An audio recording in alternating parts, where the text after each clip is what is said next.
I'm FDA and I'm back with another video. Shout out to you. If you ain't already subscribed, make sure you smash that subscribe button because I will be giving away $100 at 10,000 subscribers. But let's get into today's video. Doordash, Uber Eats, and Grubhub have filed lawsuit to block the minimum pay standards out there in New York City. Now let's take a closer look at this, guys. So look.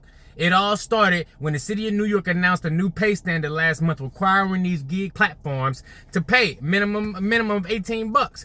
And they got plans to increase this to $20 per hour by 2025. Now this move is aimed to improve gig workers' livelihoods who are currently making about $11 per hour according to the city's estimates. However, DoorDash say that is not the case. They said they got bad numbers. So in the lawsuit, Uber, DoorDash, and Grubhub say the increased labor costs, customers gonna be getting higher cost. They also claim that the city's calculations are faulty and that they failed to take into account the negative impacts it's gonna have on restaurants and the overall community. Additionally, these companies express concerns that the new system disadvantages delivery workers because the platforms will have to monitor their online activities more closely, which they already is, and potentially they can reduce their earnings. Now look, on the other hand, New York Department of Consumer and Worker Protection say they're here to defend workers. They trying to look out for the delivery drivers, make sure they getting a fair pay. But the compensation and the labor, everything, it ain't been up to par, and they haven't been liking it. So look,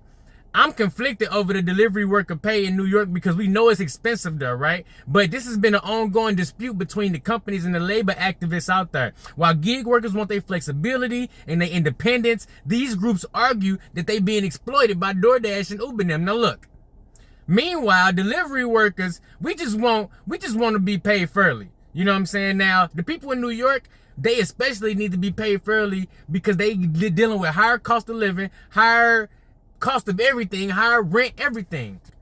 Now we often hear about, they not putting enough money into this, putting enough money into that. They need to pay these drivers more, but is this the right move? Well, DoorDash them is filing suit so they can block this minimum pay from going into effect. The lawsuit filed by the food delivery giants comes at a time when some states have already implemented pay standards for gig workers. California got Prop 22. It started in 2020. And it ensures them they get a minimum pay. You know what I'm saying? So they got to make up that difference if they don't make enough. So senators in Washington have started to introduce new legislation. However, the situation remains contentious as some gig companies threaten to leave certain areas altogether if they implement this legislation. So look, DoorDash and them can flat out just say, look, we ain't got the money, we ain't got the time, we getting out. Now that leaves a void for somebody else to slide in and make the money on these parameters. Now look, in New York, this $18 per hour minimum pay has already went into effect, okay?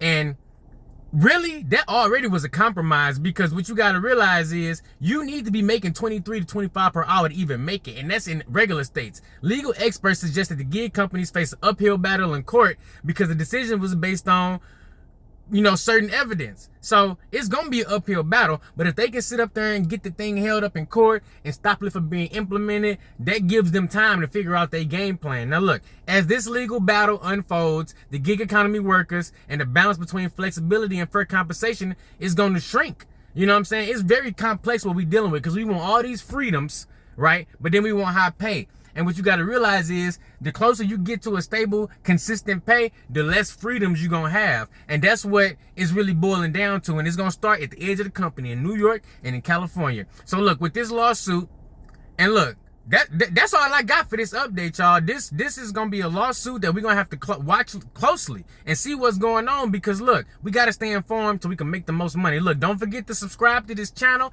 and hit that like button because we're going to bring you all the news and analysis updates on this topic. And as always, I'm FDA and I'm out.